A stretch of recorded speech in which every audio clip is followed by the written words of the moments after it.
దాడి చేస్తుంది ఎవరు? ఇంతవరకు ఎవ్వరూ క్లారిటీ ఇవ్వలేదు. ఆ ఫస్ట్ అటాక్, ఆ మొట్టమొదటి అటాక్ మాత్రమే ఇంతటికి దారి తీసింది. ఇప్పుడు అమెరికా ఇరాన్ మీద దాడి చేసిందని చెప్పి ఇరాన్ చెప్పుకురావడం, కానీ అమెరికా ఉంటుంది నేను దాడి చేయలేదంటూ ఉంది. మరి దాడి చేసింది ఎవరు?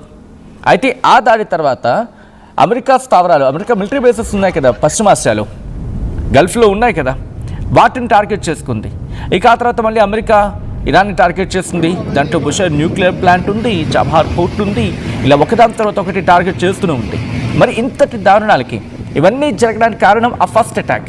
ఇప్పటి వరకు ఆ ఫస్ట్ అటాక్ ఎవరు చేశారన్నది మాత్రం క్లారిటీ ఇవ్వలేదు. సో ఇక్కడ ఎప్పుడైతే దాడులు జరిగాయో ఇక్కడ ఏమంటూ ఉంది, ఇరాన్ ఏమంటుంది, ఆ దాడులు అమెరికానే చేశారని చెప్పి ఇరాన్ అంటూ ఉంది. బట్ ట్రంప్ ఏం కోట్ చేస్తున్నాడు, హార్మోజ్ స్ట్రైట్ నుంచి ఒక 3 షిప్స్ వెళ్తూ ఉంటే పర్మిషన్ లేదని చెప్పి ఇరాన్ పేల్చేస్తుందని చెప్పి. ఎక్కడికెక్కడ పొంతన ఉండట్లేదు, దాడులు మాత్రం కంటిన్యూ అవుతున్నాయి. కాల్పుల విరమణ ఒప్పందం మాత్రం ముగిసింది అంటూ ఉన్నారు, కొనసాగుతుందంటూ ఉన్నారు. కాల్పుల విరమణ ఒప్పందం మాత్రం ట్రంప్ వెర్షన్లో చూస్తే ముగిసింది. సో ఒక్కసారి రీక్యాప్కి వెళ్ళే ప్రయత్నం చేసినప్పుడు ఫస్ట్ అమెరికా అటాక్ చేస్తుంది అని చెప్పి ఇరాన్ చెప్తూ ఉంది. ఇరాన్ ఏమంటూ ఉంది, లేదు అమెరికాని ఫస్ట్ అటాక్ చేస్తుంది ఇరాన్ చెప్తూ ఉంటే అమెరికా ఏమంటుంది, ఇరాన్ అటాక్ చేస్తుంది అంటూ ఉంది. ట్రంప్ ఏమంటూ ఉన్నాడు, హార్మోజ్ స్ట్రైట్లో వెషల్స్ లేకపోతే ఆ షిప్స్ వెళ్తూ ఉంటే వాటిని ఇరాన్ అటాక్ చేస్తుందని చెప్పి. అంటే ఎక్కడ పొంతన కుదరటం లేదు, ఎవరు దాడి చేస్తారో చెప్పడం లేదు. ఆ ఫస్ట్ అటాక్ గురించి మాట్లాడుకుంటే, కానీ ఆ తర్వాత ఏమైంది, ఇరాన్ ఇటు గల్ఫ్ కంట్రీస్లో ఉన్న అమెరికన్ బేసెస్ని టార్గెట్ చేసింది. ఆ తర్వాత అమెరికా స్వయంగా రంగంలోకి దిగి అక్కడి నుంచి ఈ మిలిటరీ బేసెస్ నుంచి చబహార్ పోర్ట్ని టార్గెట్ చేసింది, బుషర్ న్యూక్లియర్ ప్లాంట్ని టార్గెట్ చేసింది, వాటితో పాటు కొన్ని కీలకమైన స్థావరాలని టార్గెట్ చేసుకుంది. ఈ కాంటెక్స్లోనే ట్రంప్ ఒక స్టేట్మెంట్ ఇచ్చాడు. ఏమని, ఒకవేళ మేము ఇక్కడికి టార్గెట్ చేయాలి అనుకుని ఉండుంటే ఇటు అయతుల్లా అలీ ఖొమైనీ అంత్యక్రియలు జరుగుతున్నాయి కదా, అంత్యక్రియలకి కీలకమైన నేతలు అందరూ వచ్చున్నారు. మహమ్మద్ బగీరీ ఉన్నారు, దాంతోపాటు వాళ్ళ ఫారెన్ మినిస్టర్ అబ్బాస్ అరాగ్చి ఉన్నారు. అయితే అక్కడ ముజ్తబా ఖమేనీ ఎక్కడ కనిపించలేదు. ముజ్తబా ఖమేనీ మినహా I'm sorry Ayatollah Ali Khamenei కొడుకులు అంతా కూడా వచ్చారు. సో వీళ్ళంతా ఇంతమంది ఉన్న చోట మేము ఎక్కడ టార్గెట్ చేయలేదు, మేము వాళ్ళని అంత్యక్రియలు ప్రశాంతంగా చేసుకోనని చెప్పి విడిచిపెట్టేస్తామని చెప్పి ట్రంప్ చెప్పుకొచ్చాడు. కానీ అంత పెద్ద ఎత్తున జన సమూహం రావడం ప్రపంచానికి కూడా షాక్ గురి చేస్తుంది. ఎందుకంటే కారణం ఉంది, అయతుల్లా అలీ ఖమేనీ చేసిన పనులు వ్యతిరేకత ఆ స్థాయిలోకి వెళ్ళిపోయింది. ఎందుకంటే హిజాబ్ విషయంలో ఎంత రచ్చ జరిగిందో ఒక 2022 ఆ ప్రాంతానికి వెళ్ళిపోతే అర్థమైపోతుంది. ఎందుకంటే అప్పుడప్పుడే ఉద్రిక్తతలు కావచ్చు, లేకపోతే వ్యతిరేకత పెళ్ళుబుకుతూ ఉంది ఇరాన్లో అయతుల్లా అలీ ఖొమైనీకి వ్యతిరేకంగా.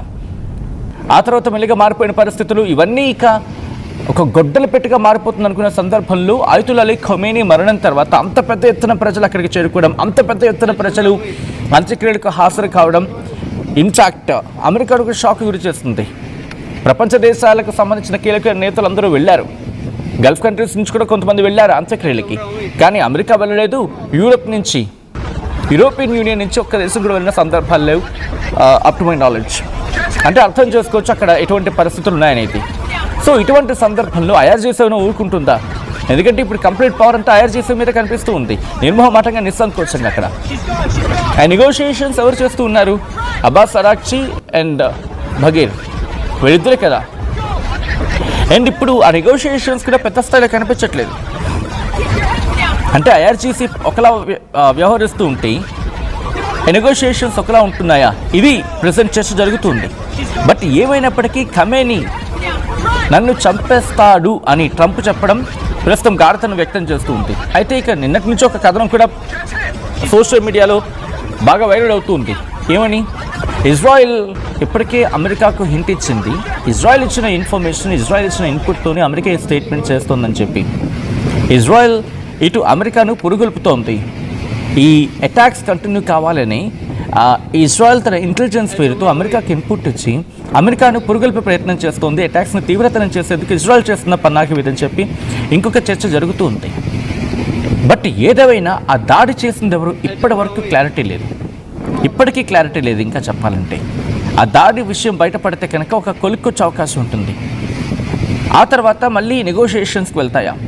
ట్రంప్ వర్షన్లో చూస్తే నెగోషియేషన్స్కి వెళ్ళే సిచ్యువేషన్ ఎక్కడ కనిపిస్తలేదు. ట్రంప్ భాషలో చెప్పాలంటే తనకు మించి వెళ్ళిపోయింది నెగోషియేషన్ అనే అంశం అనేది.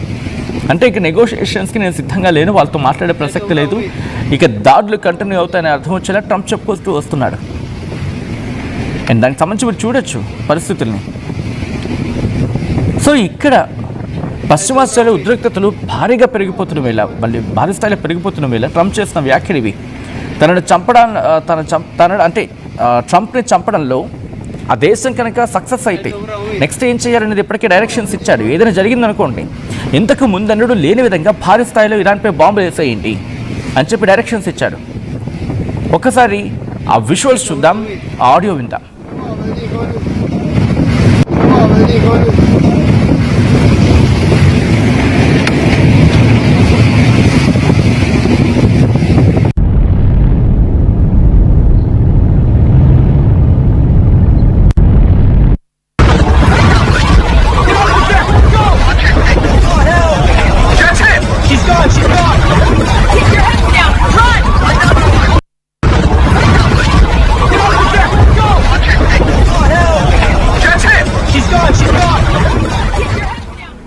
అయితే ఇరాన్తో చర్చలు కొనసాగుతున్న సందర్భంలోనే ఇంతటి చేంజ్ ఎలా సాధ్యమైంది?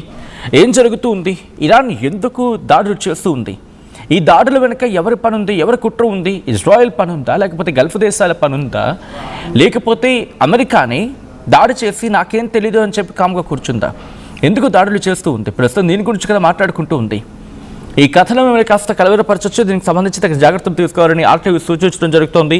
This is disturbing content, video description is highly advised. అయితే ఇరాన్పై దాడులు చేస్తుంది ఎవరు? ఇరాన్పై రీసెంట్గా జరిగిన దాడులు ఏ స్థాయిలో ప్రకంపనలు సృష్టిస్తున్నాయో చూసాం.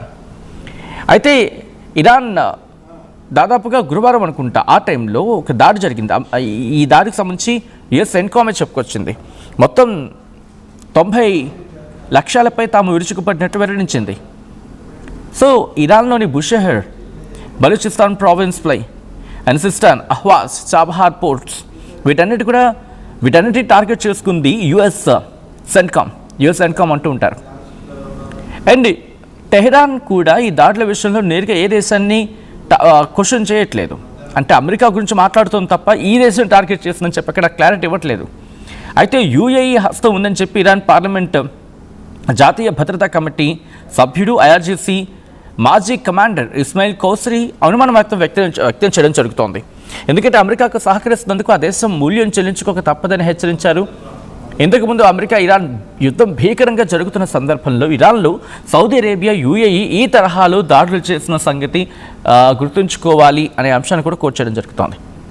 సో మొత్తంగా ఏం జరగబోతుంది అనేది ఆసక్తికరంగా మారింది. బట్ బిఫోర్ ద ట్రంప్ అనే వ్యక్తి ఇటువంటి భారీ స్టేట్మెంట్ ఇవ్వడం ప్రస్తుత పరిస్థితులకు అర్థం పడుతూ ఉంది. నిజంగా ట్రంప్ని చంపేసేంత క్యాపబిలిటీ, అటువంటి ఇంటెలిజెన్స్ ఇరాన్కు ఉందా? మీరేమనుకుంటున్నారు? కామెంట్ చేసే ప్రయత్నం చేయండి అండ్ పోల్లో పార్టిసిపేట్ చేసే ప్రయత్నం చేయండి. ట్రంప్ ఏమంటున్నాడు చూద్దాం. Because it's on the list. I mean, it came out. You know what a race car driver is? 1/10 of 1%. A bull rider, that looks pretty dangerous to me. It's 1/10 of 1%. No, it's 5.2% is you don't make it. You should have told me. You're an excellent reporter. You should have told me that years ago. Maybe I wouldn't have run. It's a very dangerous profession. No, I'm number one on the kill list for Iran. They're lovely people. I'm number one.